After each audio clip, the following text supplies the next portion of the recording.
लाचार हो बेचारी हो, बस यही जवाब सुनती हूँ। जब बड़ी हुई समाज के रस्मों को मैंने जाना पहचाना, अपने सवालों का जवाब मैंने खुद में ही पाया।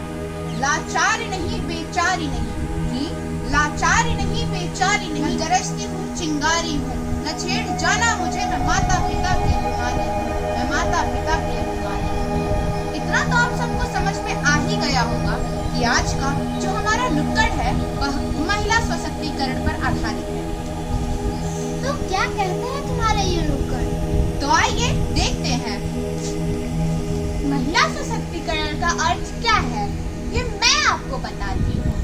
भौतिक, शारीरिक, मानसिक और आर्थिक स्तर पर महिलाओं में आत्मविश्वास पैदा कर उन्हें सशक्त बनाए और वह अपने हितों की रक्षा के लिए प्रतिनिधित्व करे। कहने को तो नारी शक्ति की लंबी जुबान के हर कोई शिकायत ही करता है, तो फिर क्यों, हाँ तो फिर क्यों कोई गूंगी लड़की से शादी करने के लिए तैयार नहीं होता है? क्या है इस बात का आपके पास जवाब? घोर संघर्ष के बाद आखिरकार बराबरी का जमाना तो आ ही गया है ना। धीरे धीरे ही सही, लेकिन हर औरतों को बराबरी के मौके दिए जा रहे हैं ना। वैसे भी हर काम औरतों के बस का हो, ये जरूरी भी तो नहीं। एक वक्त था जब यही सोचकर समाज औरतों को पढ़ाई के लायक नहीं समझता था, और अब भी ज्यादातर लोग यही समझते हैं। And by the way ma'am, आप किस बराबरी की बात कर रही हैं?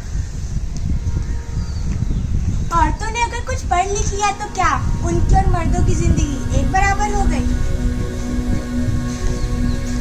पल्लू ज्यादा नीचे तो नहीं आ गया, लोग कैरेक्टर पे सवाल करने लगते हैं।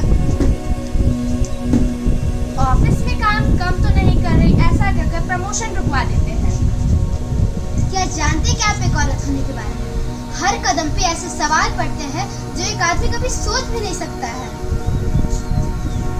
आदमी अगर रात भर काम करे तो घर वाले कहते हैं हाय कितना काम करता है मेरा बेटा। अगर दूसरी तरफ औरत रात भर काम करे तो घर वाले कहते हैं ऐसा कौन सा काम आ गया कि रात भर करना पड़ रहा है।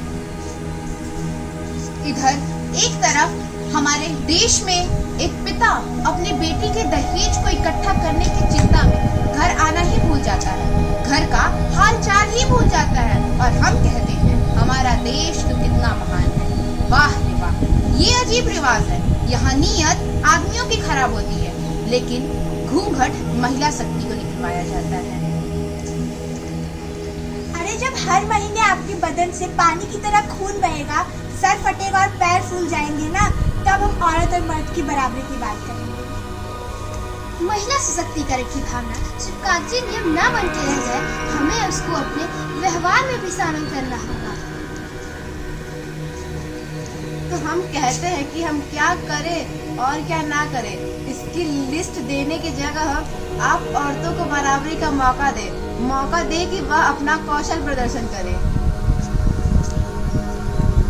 कि माना बोझ उसे लेकिन अब वह सब पर भारी है। कि माना बोझ उसे लेकिन अब वह सब पर भारी है।